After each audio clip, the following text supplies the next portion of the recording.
case that anybody has to jump off early, or for those who are unable to make it, we're going to record this and put it up on the capacity building section of our website along with the RFP. So you can go back and watch this or share it with anyone who was not able to attend. So good afternoon, everyone. Very glad that you all are here with us today. Thank you for carving out a little bit of your Tuesday afternoon to be with us. My name is Garrett March. I'm the Associate Director of Community Impact at the North Texas Community Foundation. And we are here to talk about our ToolBox Grant cycle. Some of you are very familiar with our ToolBox Grant cycle from past rounds. Some of you have probably never applied for a grant from the Community Foundation before. So hopefully we can give you all the information that you need to know to submit a really successful letter of intent on your way to hopefully getting a grant. So Susan, you can go ahead and go to the next slide. Just want to talk to you a little bit about what we're going to do today, what our objectives are. Of course, we want to talk to you about what ToolBox is. We want to talk to you about the process to apply to get a ToolBox grant. We want to talk to you about the North Texas Community Foundation, who we are, so you can understand a little bit about the foundation. And then we're going to hear from a couple guests today. One is a previous ToolBox grantee. We'll talk about what capacity building looks like at his organization. And then we're also going to get to hear from one of our grant committee members a little bit later in the call. And then we'll have some time for Q&A afterwards. So first, let's introduce our team. So myself and Susan Van Meter, we are the ones that will be your primary contacts for this grant cycle. If you have questions about eligibility, the criteria for the grant that you're trying to request funding for, you can reach out to me. Susan is the go-to expert for any questions with your application itself, the grants portal, editing, saving, submitting, all of that good stuff. Susan and I both have backgrounds in the nonprofit space, in particular child welfare, domestic violence, working with at-risk families. So we're very familiar with a lot of the work that you all do and just know how important this work is and how vital our nonprofits really are to the success of our community. Next slide, please. Susan, I'll turn it over to you for some housekeeping. All right. This is just a reminder for everyone to please make sure that you stay on mute throughout the presentation. If you have any questions that you would like for us to address, feel free to direct message those questions to me. And then when we get to the question and answer portion of the presentation, I will make sure to address your question. And then we have recorded this presentation or are recording this presentation, and we will have it available on our website on January 24th for you to access. So we'd like to start off by telling you just a small bit about North Texas Community Foundation. We are a foundation that drives meaningful change through charitable investment. We help donors meet the needs of our community by providing tax-efficient strategies to support the causes that they care about most. We help our donors, which consists of 260 plus fundholder families, support those charitable investments. And in 2021, we were able to make the big leap to 500 million in assets and distributed out over 29 million in grants. And that is all done by a team of 18 staff here at the foundation. We have a few grant cycles here at the foundation. We have our animal welfare equine therapy that partners up with the land conservation to make up our fall grant cycle.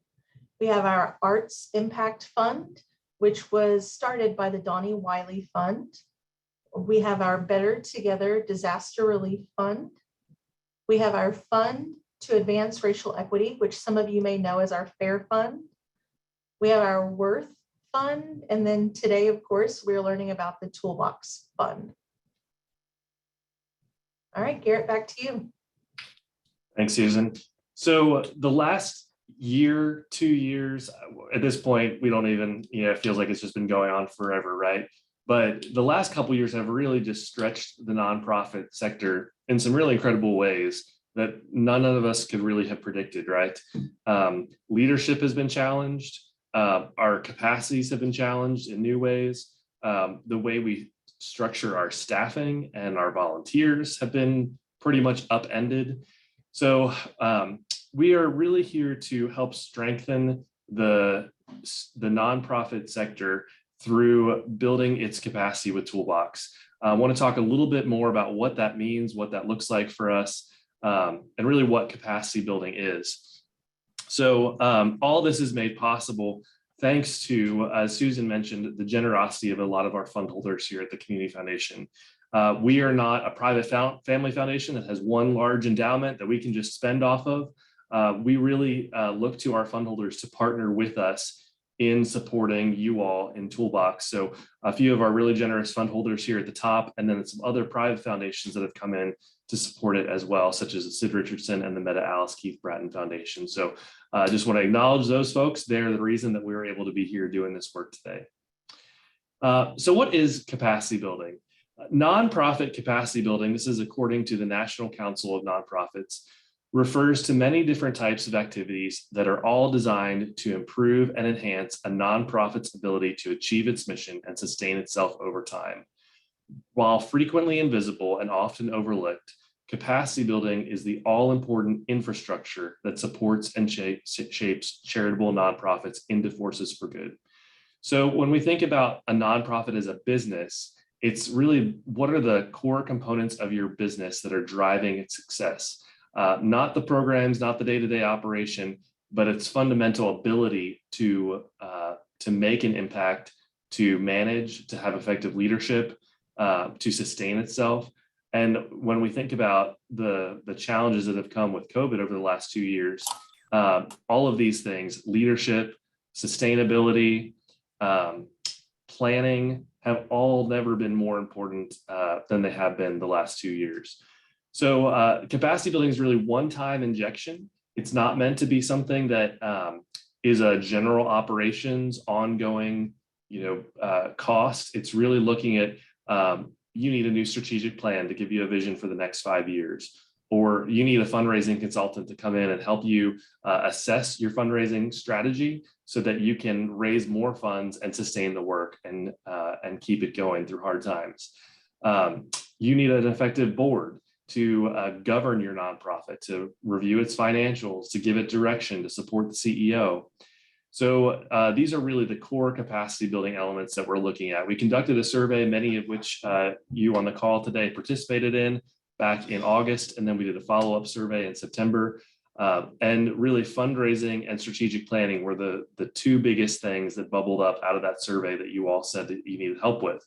A third thing that we are also including, as I just mentioned, is board governance, because that is really a key component to both of those things, fundraising and strategic planning being successful. So on to our next slide, Susan.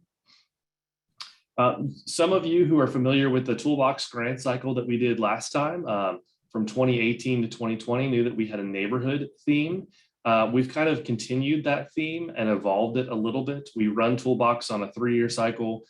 Each year is independent of the previous year. 2021, excuse me, was our gap year. So we did not have a ToolBox cycle last year. So for the next 3 years, we're continuing this theme on vulnerable neighborhoods. We've expanded it though a little bit using the CDC's Social Vulnerability Index map. If you are interested in looking at this map, you can actually go into the RFP, and underneath the map, there is a hyperlink if you're looking at the digital version that you can click on, and it'll take you directly to the CDC's website.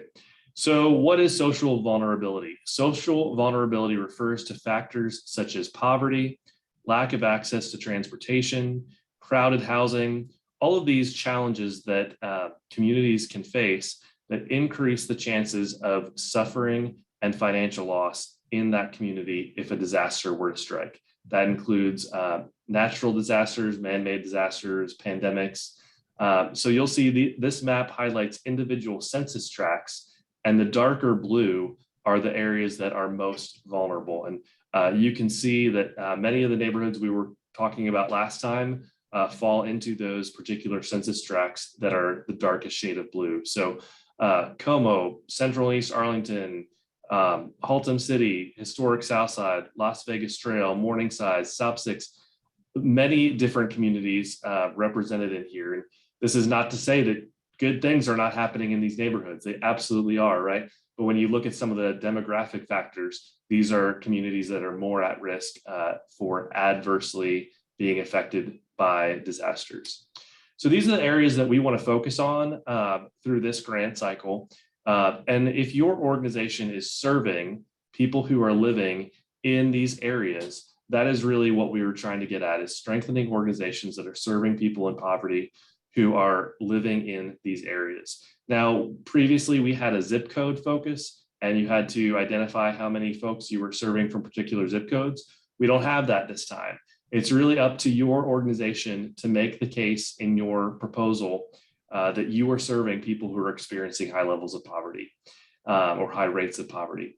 And so it's going to be your job to look at the communities that you're serving. It might be all of these, it might be none of these. If it's none of these, then it's probably not a great fit for ToolBox. So make sure that you're really thinking through, how does your organization serve the folks in East Arlington, or how are you serving folks in Stop 6 or the North Side, or Haltom City or Everman, Forest Hill? And there are other communities. This is not an all-inclusive list here, but take a look at this map, think about who your clients are, and then you'll make sure you really want to highlight that in your proposal. Susan, you can go on to the next slide, please. So we'd like to introduce you to one of our previous ToolBox grantees, who really is doing exactly what we were talking about, with working with his board, working with his fundraising team, doing strategic planning, all to reach a neighborhood that is experiencing high levels of poverty. So the Las Vegas General community on the west side, LVT Rise, if you've been following this, spun out of United Way. And then Willie has been at the helm the last couple of years, really doing just an incredible job of serving this neighborhood. So if Willie is on the call, love to turn it over to you, Willie, and talk a little bit about how Las Vegas Trail Rise has been reaching your neighborhood, and what capacity building has really looked like in regards to these areas for your organization. So Willie, I'll turn it over to you. Thank you so much, Garrett, and thank you for having us, or having myself speak at this event. We're very grateful of partnering with the ToolBox Grant in the past several years, and I'd love to share a little bit about my experience, especially when it comes to capacity building and the importance of it when it comes to small nonprofits like ourselves. For those who are unaware, LVT Rise is a nonprofit located in West Fort Worth that primarily serves the 76116 zip code. In 2019, we had one employee who was part of a research project with United Way, and we turned into our own nonprofit in October of 2018. I got hired on in 2019, and then we grew to 3 employees in 2020. And we expanded out to 7 employees this year. So small nonprofit, we continue to grow, but also as we grow, we go through a lot of capacity issues and growing pains, if any of y'all have ever experienced any of those. A few things that I want to talk about that we've gone through that the ToolBox Grant this year could help with, might be relevant to your organization as well. One is board development. Our board has gone through several things in order to meet the ongoing demand of our organization growing. For example, we've just went through a bylaw review.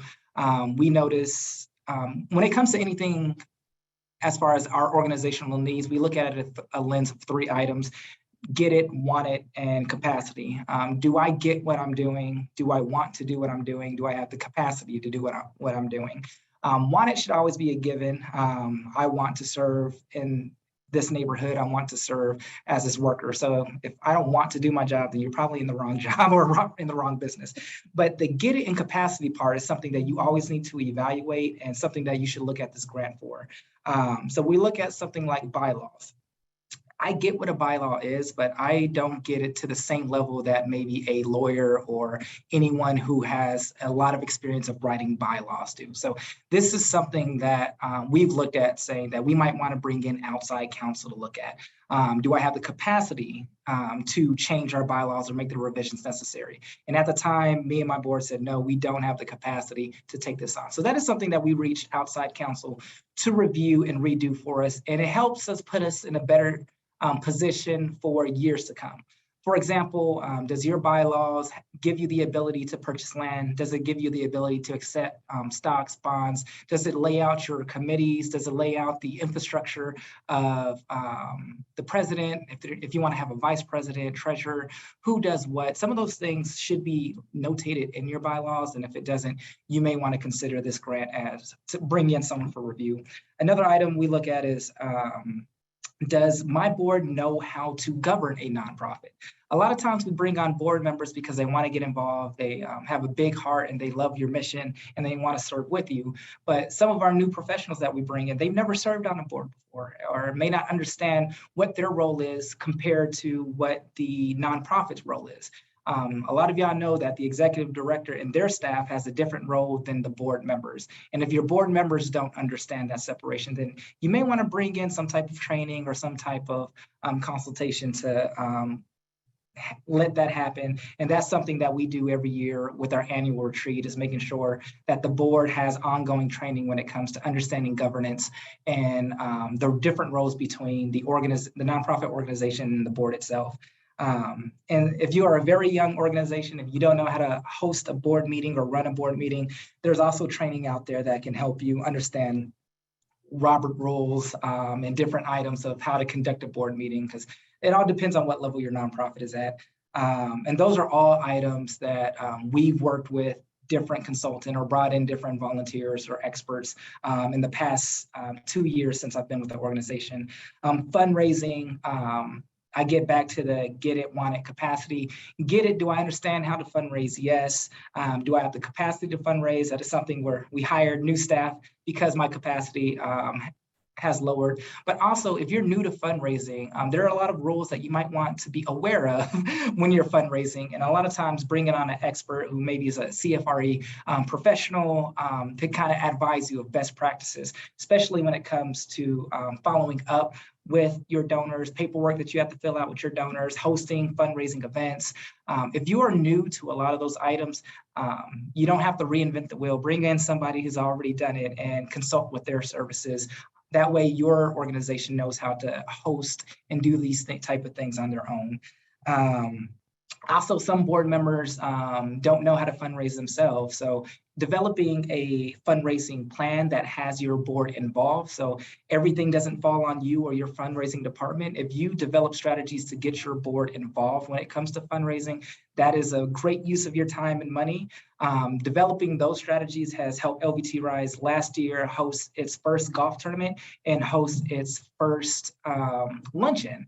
And it all came down to creating a fundraising strategy that let the board become involved, as well as leveraging the work that the staff has to do in order to make those events happen. So that's another reason why our organization has been able to grow from 1 staff member to 7 staff members. And I think our budget started out as $400,000 a year to about $1.4 million a year during that time period as well. And it's all because of strategically planning to grow and putting the things in place to grow. And also knowing when I don't know something. As an executive director, my staff knows I always raise my hand when, okay, Willie, do you have this? I don't know, let me go find an expert. Or I don't know, let me go ask for help from our board. So just look through this toolbox grant and identify some of these items and really do a gut check. Do I get this? And do I have the capacity to do this? If the answer is no, that can help you guide when it comes to you filling out this grant. A few more things that we worked on at LVT Rise is strategic planning.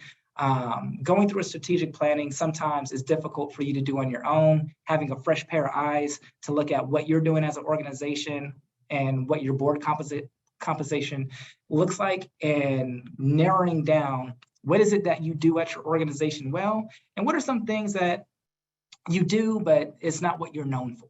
And sometimes that takes strategic planning in order for you to identify it.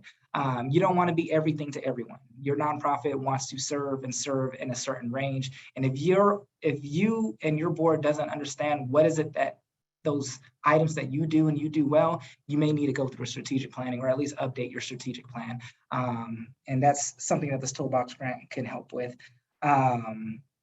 And the last piece of something that LVT Rise has gone through is more board assessments, knowing who's on our board and knowing what we're missing. Like, hey, we went through this year and we tried to accomplish these few things. but we didn't get it done. Why? Well, maybe we don't have that expertise on our board. Let's go out and find who those people are and see if they want to be part of the board, because the more diverse your board is, the better chances you have to serve your community effectively and also to fundraise effectively.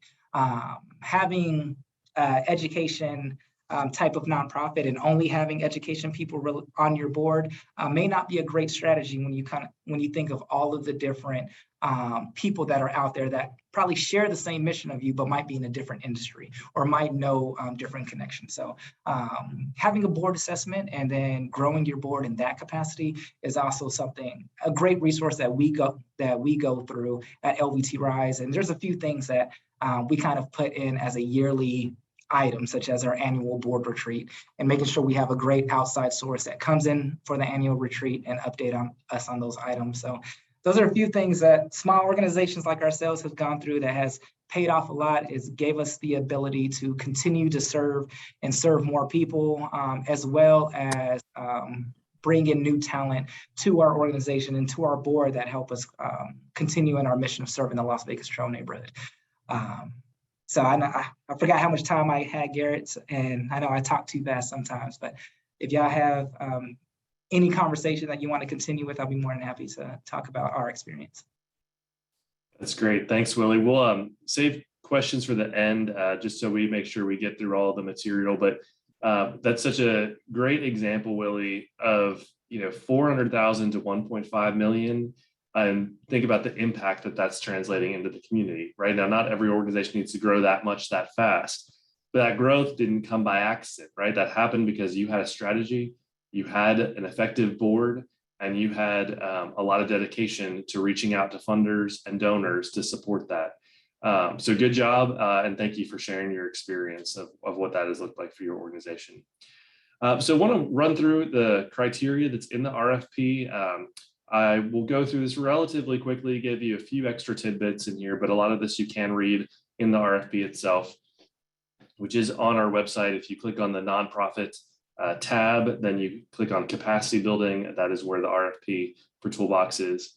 So 501c3 organizations in Tarrant County are eligible to apply. We've already had some questions about what exactly does it mean to be in Tarrant County.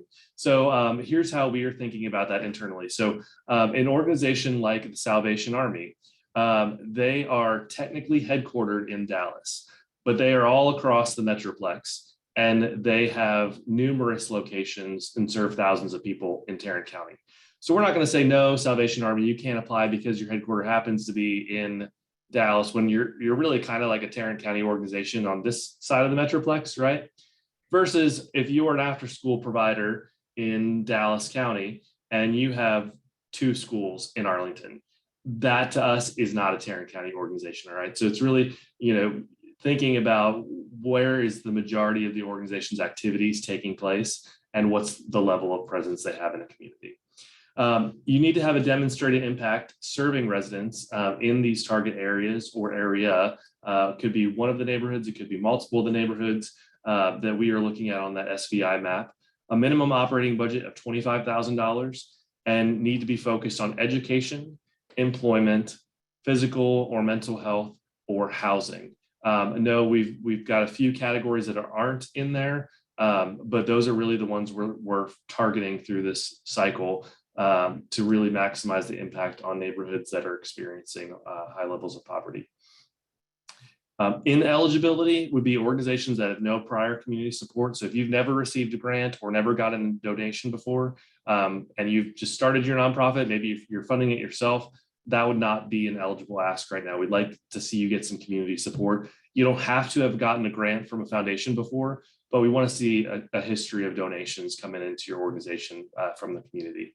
Religious organizations that are primarily focused on evangelism in their programming, that would not be an eligible ask. We're trying to make this available to everyone and be a benefit to everyone in the community.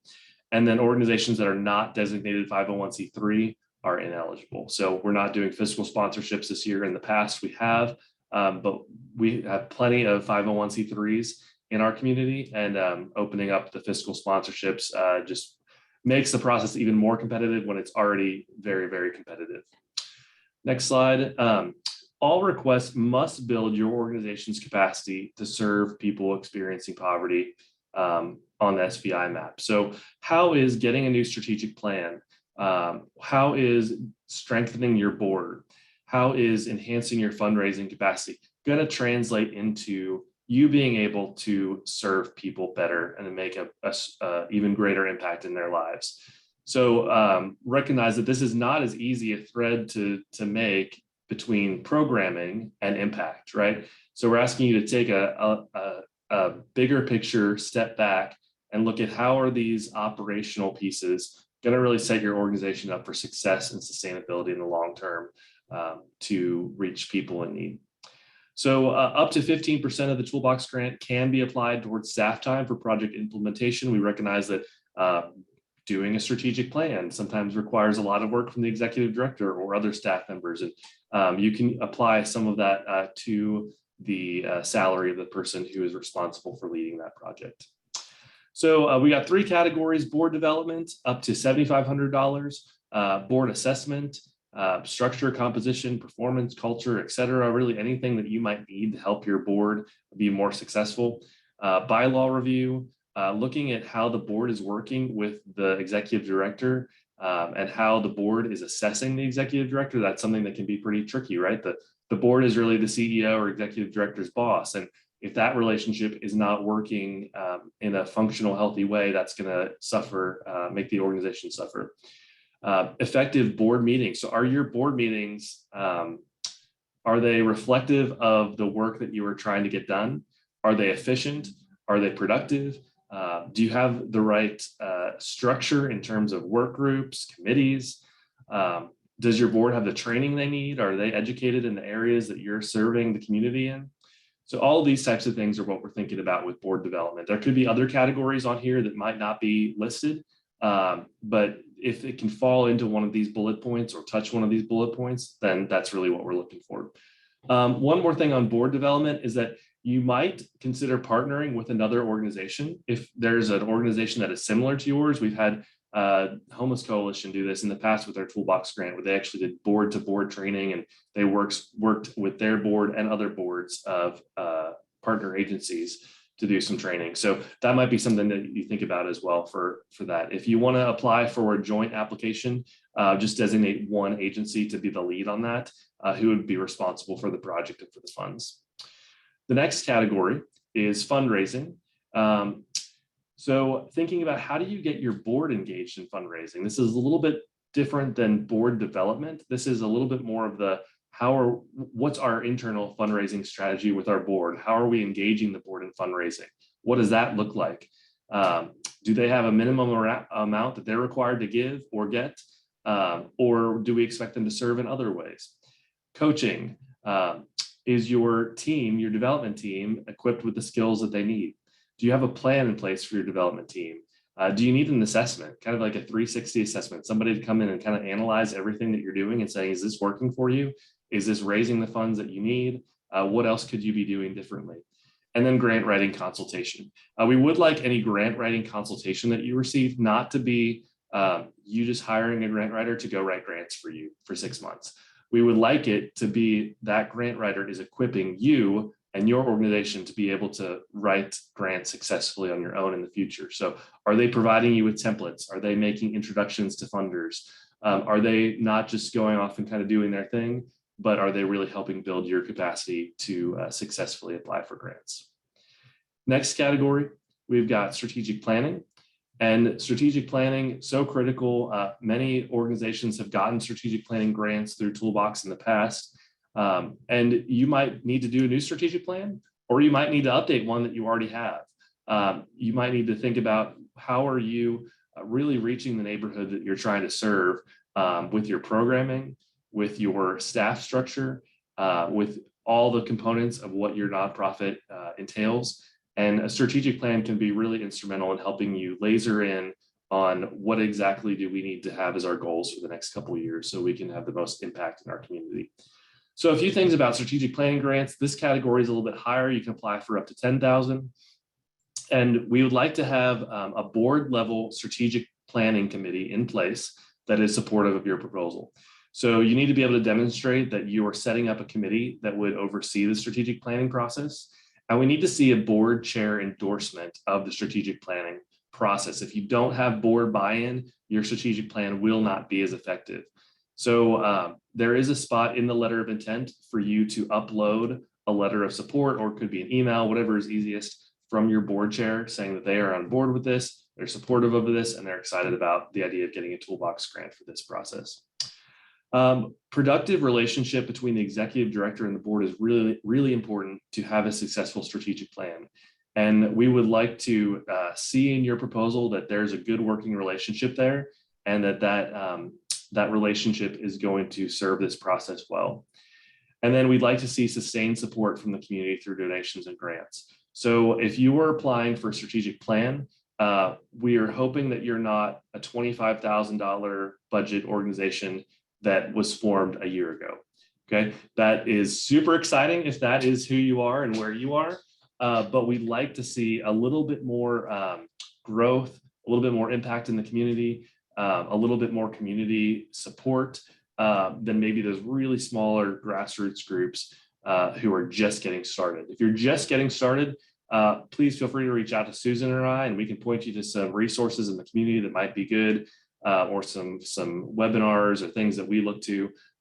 We'd love to hear about where you are and help you on your journey. So in your strategic plan bid, if you're working with a consultant, we do ask that you get the consultant to agree to do a 6-month review as part of that strategic plan. We don't have any stipulations about what that has to look like. It could be an hour-long meeting. It could be half-a-day session with your board. Really, that's up to you and the consultant. But one of our nonprofit partners was really adamant that this is something that needed to be in our RFP this year, because if you have a strategic plan and it ends up sitting on the shelf and then nobody looks at it 6 months later, not going to do you any good, right? So having that check-in is a way to help ensure that you guys are able to revisit that. You also should note in your bid from the consultant, if you are invited to submit after the letter of intent, that their project is within scope, budget, and actually in the letter of intent, we'd like you to submit an email that just acknowledges from the consultant that what you're asking fits within their scope of work and their budget. But you'll actually submit the full scope of work that you have from the consultant in the proposal, so we can actually see everything that you're proposing to do with that consultant. Then on to the next slide. If you need help finding a consultant, reach out to Susan or I. We have a list of consultants here that other ToolBox grantees have used in the past, or that we've worked with or that we've heard about. If you know any really good consultants, please feel free to send their names and contact information to us, and we'll add them. This is not a personal endorsement. We can't personally speak for the majority of these consultants. These are just ones that we've heard locally from other folks that have been successful. Our list is all local consultants as well, so we're not really looking to add folks who are in California or Florida or other parts of the country, even though I'm sure there's a lot of great resources that other people have reached out to that are not necessarily local, but we want to support our local consultants as much as possible. Ineligible funding requests would be certificates that benefit a single staff member. For example, the CFRE training and fees, that's not eligible. Conferences, general operations, programming, software, staffing, or outsourcing the grant writers. As I mentioned, we wanted to build your own capacity to write grants. We don't want to pay for the training for one individual person, because if you build a capacity of one individual person and then they change jobs, then you've lost that ability to strengthen your organization in that way. And we know that just happens, right? So what we're really looking for here, first of all, having a clear eligible capacity building project. It needs to meet our criteria that we've had. It needs to truly be capacity building. And then we want to look at your record of accomplishment. How have you made an impact in the lives of the people that you serve? How are you serving the target communities on the SVI map? What are the statistics that you can share with us that have shown that you have made a difference in the lives of individuals that you are serving? And then we'd really like you to make a compelling case about why your request would enhance your capacity to effectively serve residents. So think through, what's the timing of our strategic plan? Or what have we done already to try to help our fundraising strategy and it's just not working? Or, we've had a really big turnover in our board and now is the time that we need to take action and get them some good training. So we'd love to hear, what have you already tried? Why is now a really good time for us to give you a grant for this particular capacity building? Might be great to do a strategic plan, but maybe you're doing okay and you don't really have to have one now. What makes it really compelling for your organization right now to do a strategic plan, or to bring in a fundraising consultant, or revamp the structure of your board? So that's really where that compelling case comes in. And then also, how's that going to translate into outcomes for your clients, for the people that you're serving? This is something that a lot of grantees struggle with, but we'd love to have a really clear representation of your fiscal health. So in the proposal, you will ask to submit a balance sheet, your organization budget. The LOI does not have the organization budget in there, but once you get into the proposal stage, that's where we want to get into your finances a little bit more. And our committee is very understanding that nonprofit finances are not black and white, right? So it's not so much of is your organization not doing well, but what's your plan? Why is it not doing well? Help us understand the big picture of what's going on with your organization. That's really what we're looking for. If we look at your budget and your balance sheet and we say, we don't understand what's going on here at all, we can't make sense of these numbers, this is not adding up, there was nothing in the proposal, that's really where it's going to hurt you. All right. For the LOI phase, if you are looking to use a consultant for your proposal or for your project, we really would like to see an email from the consultant saying that, yes, I can do a strategic plan and I can do it for X dollars that's within your budget. Once you get into the proposal stage, if you're invited, then we'd ask you to submit the whole bid from that consultant. And then a demonstrated commitment to serving the community equitably. We know that we have a very diverse community here in Tarrant County, and we'd really like to know, how are you serving all people? How is your organization working on the diversity, equity, and inclusion process? We know that every organization is at different stages of growth with that, with their board, with their staffing structure. How are you trying to make an effort there? And what is your organization doing to make sure that you are really demonstrating an equitable commitment to the community?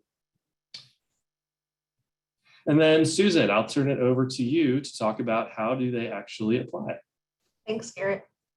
So ToolBox has a two-part application process. First part of ToolBox is our letter of intent, which we call our LOI phase. And essentially it's a condensed version of the application. You will go into our grant portal and submit your LOI through our grant portal, and it will be screened to make sure that you meet all of the criteria and requirements of the ToolBox grant cycle. If you plan to work with a consultant, as Garrett mentioned, make sure that you attach that email confirming that they are working with you. And if you are invited to submit a full proposal, you will receive an email from us to let you know that the full application is now available for you to fill out. If you are selected, that will be part 2 of the application process. That will be the proposal process. In the proposal, you have the option of adding a 2-minute video to help the committee better understand your request. This is something new that we've incorporated in the last 1.5 years in our grant processes, that our committee members have really benefited from understanding your organizations. We've had a lot of great feedback from these videos. And I can tell you that lots of our organizations have different capacity to shoot their types of videos. We've had video cameras, we've had cell phone videos, we've had lots of different entries. So don't let that intimidate you and not submitting a video thinking that you don't have the capacity to do that. Another thing is there's an optional field to upload a letter of support from a community member. Some of you are doing really great things in the community, and there are people that are taking notice, and there are lots of people who would love to write a letter of support so that you can get that application and that proposal and that funding for your organization. We'd like for you in the proposal stage to submit a full bid from your consultants. so that our grant committee can review and understand fully what that consultant will be doing with your organization. And lastly, all of the attachments and the grant must be submitted through our grants portal. We will not accept any applications that are emailed, mailed, or dropped off at our office. All right, so where do you apply?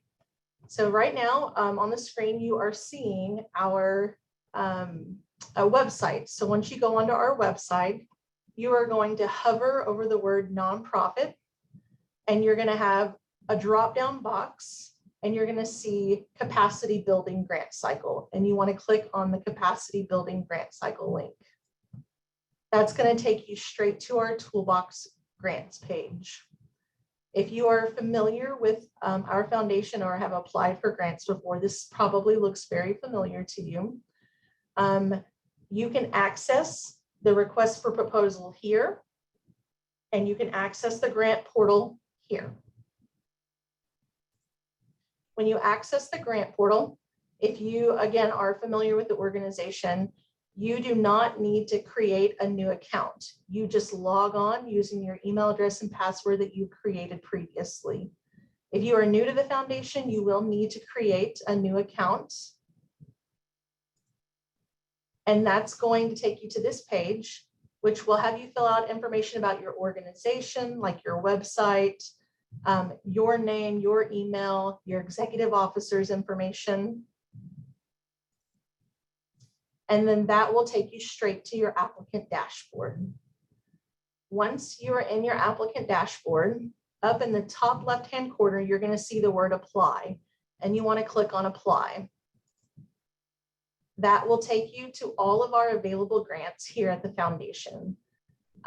You will see ToolBox Grant Cycle and follow that over to the apply button and click on apply, and that will take you to the first stage of the application, which is the LOI stage.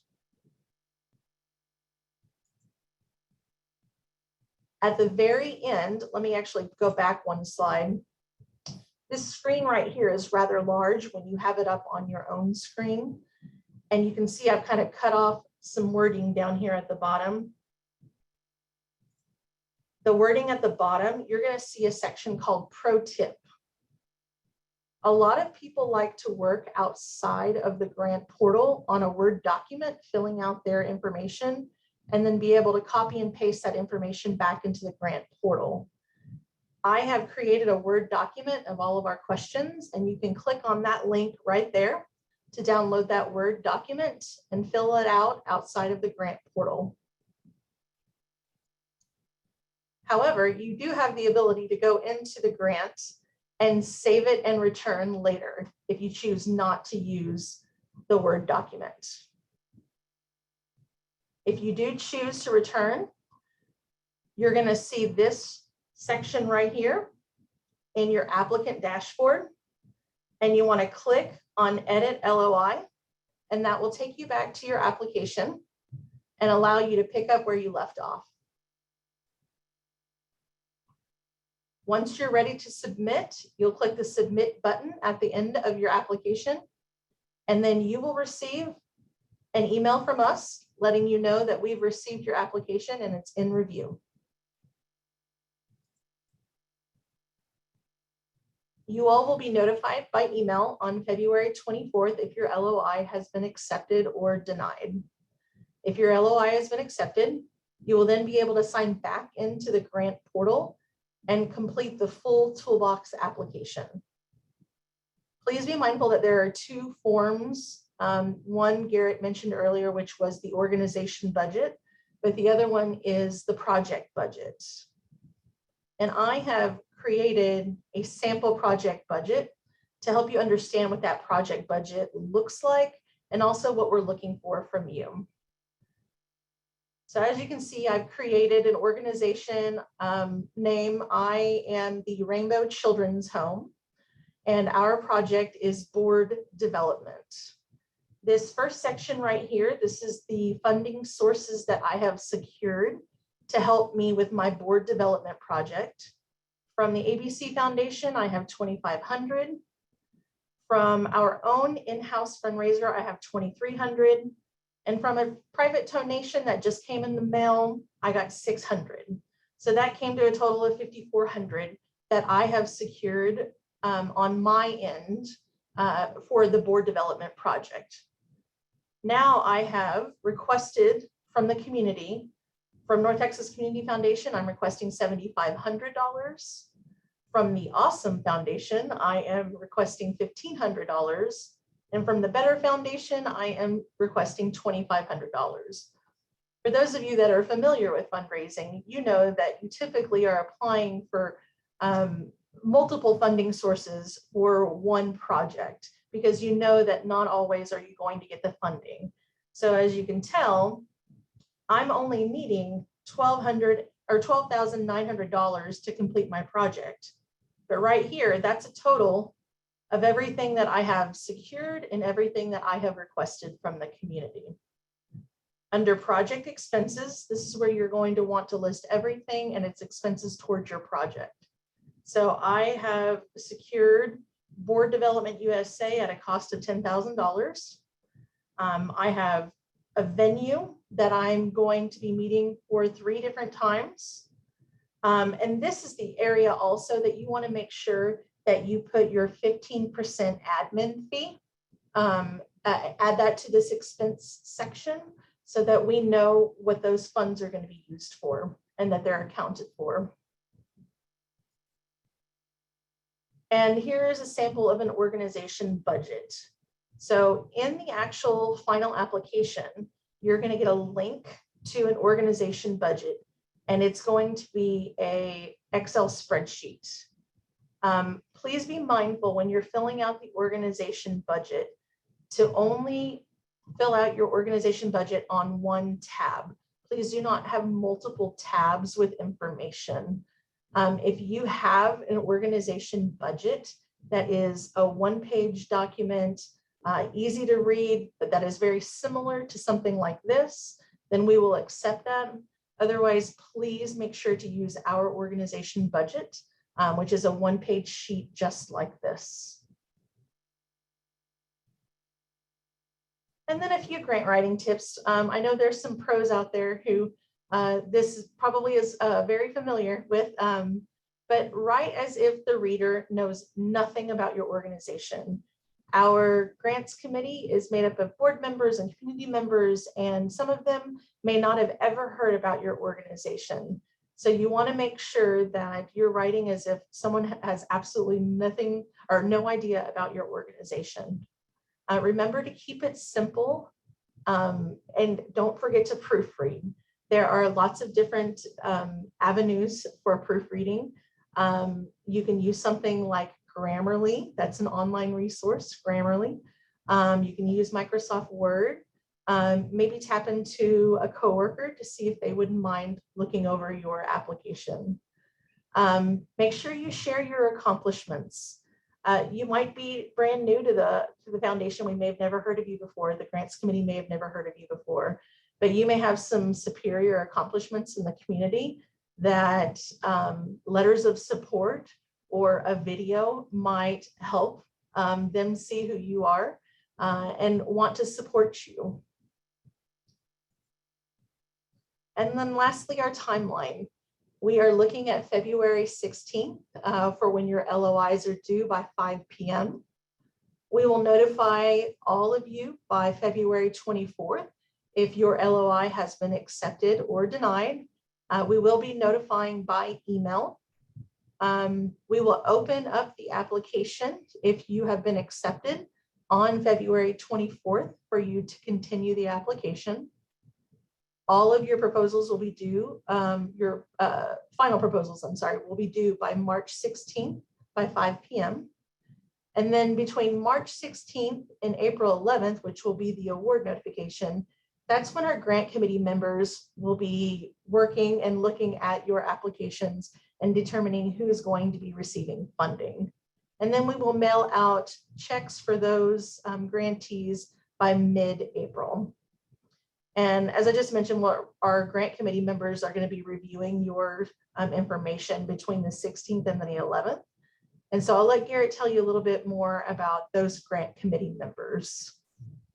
Thanks, Susan. We've got a mixture of board members from our board, as well as community representatives, community volunteers, who are going to review the final proposals and make the funding decisions. So we're excited to have them be a part of this. Many of them have done our ToolBox grant cycle before, and they really enjoy reading your proposals and learning about the good work your organizations are doing.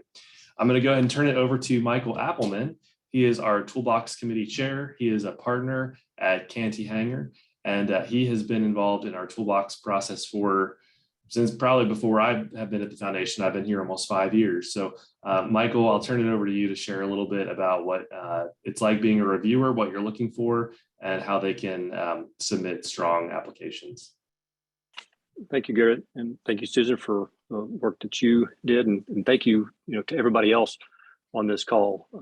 It's a privilege to be able to see some familiar faces and familiar names as I scrolled through the Zoom link, and then also an opportunity to make some new friends for those of you out there that I haven't had the opportunity to meet or the privilege to work with. But I have been on this committee for quite some time. I think they're ready to get rid of me. But it's too much fun to look at these and see the good work that y'all are doing out there. You guys are the boots on the ground, so to speak. We just perhaps provide some wind beneath your wings, to use a metaphor. But as we're looking through all of these different proposals, I think that some of the grant writing tips that Susan just went over are things to remember. Right, as if we don't know who you are, or we don't know anything about your organization, and then keep it simple.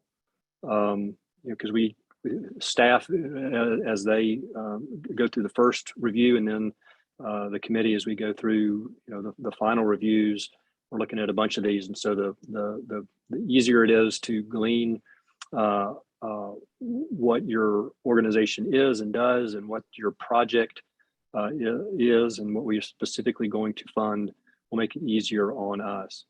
And then one thing that I personally look at and would ask that you focus on is to sort of answer the question asked. In other words, how does what you are proposing to do, what you are requesting be funded, meet the mission of this particular grant proposal? Does it show us that it addresses the need in the particular area? Show us that it addresses the particular need? Show us how it meets one of the criteria for receiving this fund, and make it real clear to those of us who are looking. Because that, one of the questions that I often have is, well, how does this? I don't understand. I don't see how or where this is capacity building, or is that for? Does it address a staff person's comp, which is not supposed to be funded? So those are the things that I would say to look at or focus on when you're preparing these for us to look at when we get them. Michael, thanks so much for all of your hard work over the years to review these proposals. It's quite a large volume of proposals that come in, and you've been so dedicated to the process, and your guidance and your leadership at the Community Foundation have just been extremely valuable to us. So thank you so much. Susan's going to put our contact information up again. If you have questions, feel free to reach out to us. Questions about eligibility, again, can come to me. Questions about the grants portal can go to Susan. But if you happen to be talking to one of us and you've got questions about both, either one of us will be there to try to answer your question for you. So we're going to move straight into Q&A. I know we're running close to time now. Susan has been monitoring some of the questions that have been coming in the chat box. I know I've tried to respond to a few that came across the whole group chat. So Susan, any questions that have come in? Yes. I believe it's Bailey Sims. She asked if we will have access to the recording. Yes, the recording will be available next Monday, the 24th, on our website. When you click on nonprofits, look for the ToolBox capacity building cycle, and you'll see a link to today's recording. Michelle Krim has a question for us. For board build, would creating online DEI training module for board nonprofits qualify as board development? I think so, because that would be coming from board development at the idea that you are developing something that will build the capacity of boards locally. So I think that would probably be an eligible ask. Even though it's a little bit different than what we have in the criteria, it really is aimed at that board training piece, which I guess really is in the RFP. So yeah, I think that'd be fine. All right. Corinne asked, can you share how much funding will be awarded this cycle? So approximately how many organizations would be funded, or best case scenario? Great question. And I actually am glad you asked that because I wanted to talk about that. We are looking to make around 25 grants, somewhere in the ballpark of $200,000 to $215,000 or so. So last year, to give you a little bit of context, we had 96 letters of intent. About 50 of those were invited to submit proposals, and 33 got grants. So the most competitive part of this process is the letter of intent phase. And this is going to be an extremely competitive year. If last year was any indication, I anticipate we will get more than 100, or could get more than 100, but it's really going to depend on how these categories resonate with our nonprofit community, and what the timing of your need is. So just know that it is a very competitive process. I wish we could give you all grants for all of these different needs that you all would have in this cycle, but unfortunately, we're going to have to be relatively selective. Can you provide some examples or expectations for development planning? Julie Williams is asking.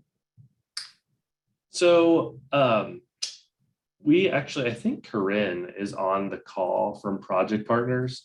And yeah, I was talking to Larry. Some of you probably know Larry from Project Partners a couple of weeks ago, and they can do this pretty cool assessment where they come in and really look at your organization's fundraising strategies, your strategic planning, kind of really not a total 360 of your organization, but really look at how your fundraising is going, what your plans are, and then they can help you develop a plan for other types of fundraising activities you might need to start incorporating, or new ways to engage your donors. And I use Project Partners as an example just because, you know, I happen to be talking to Larry about this, but other fundraising consultants could do the same thing, right? Where they are looking at what's your plans? Is it working? Has it been effective? Do you need to host a different type of annual event? Do you need to do a different type of fundraising dinner? Do you need to start messaging with your donors differently, and really help you put together a plan for that? And LaDonna, I know you asked earlier on, how would you go about finding a consultant for strategic planning? You are welcome to reach out to Garrett or myself, and we have a list of consultants that other ToolBox grantees have used, or that we've heard about, that are local.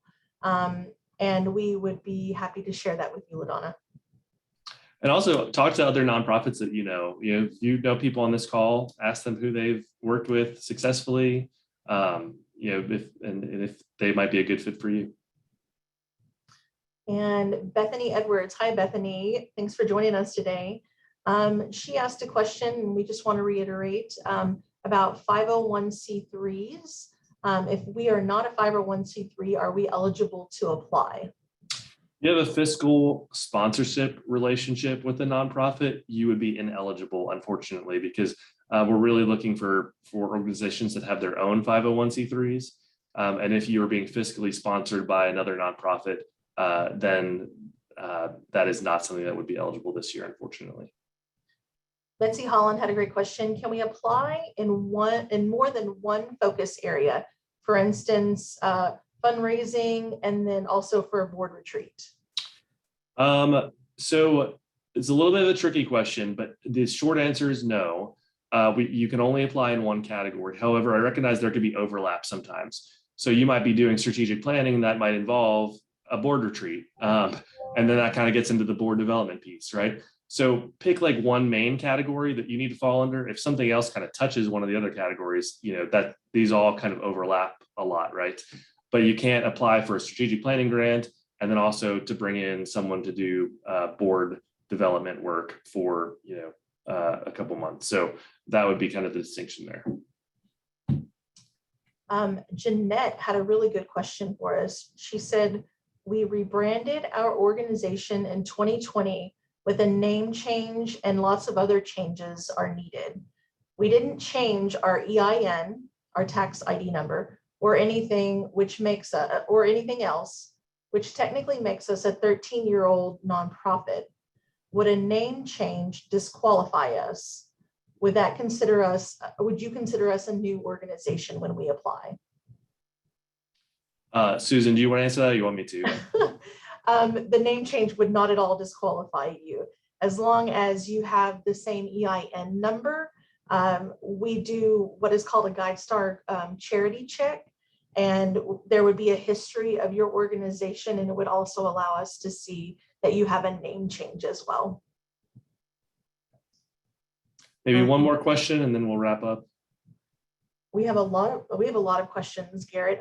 If anyone would like to stay on, we will continue going through these questions, but we know that we are actually about a minute over.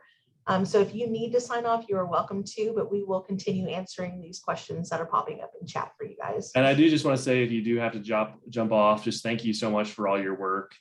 We recognize fundraising and applying for grants is not an easy thing. And your dedication to the nonprofit that you serve is admirable. And, you know, our community is just so much stronger because of the work that you're doing. So if you have to hop off, just thanks again for all the hard work that you're doing. We're excited to learn more about your organizations and hopefully be able to offer some support. All right. William had a really good question. He said, I see that the timeline shows that I would be awarded my grant in mid-April. When would the projects or trainings need to be completed? I think I skipped over that in the slide, but I think it was in the slide. I know it's in the RFP that they need to be able to be completed by January of 2023, which is when you would have to fill out your report for the grant to tell us how it went. All right. Making sure that I have everything. It looks like the Word document of the questions is a big hit. Glad we can be of service to you guys and be of helpful for you guys. And actually, that looks like the end of the questions, Garrett. Looks like everybody's hopping off or saying thank you. All right. Well, if you have any other questions, please feel free to reach out. Again, thank you for being here today. Hopefully this was helpful information, and thank you for all the good work. And we look forward to supporting your organization, hopefully through a ToolBox grant. So y'all have a great rest of the day, great rest of the week, and we will see y'all later. Thank you, everyone.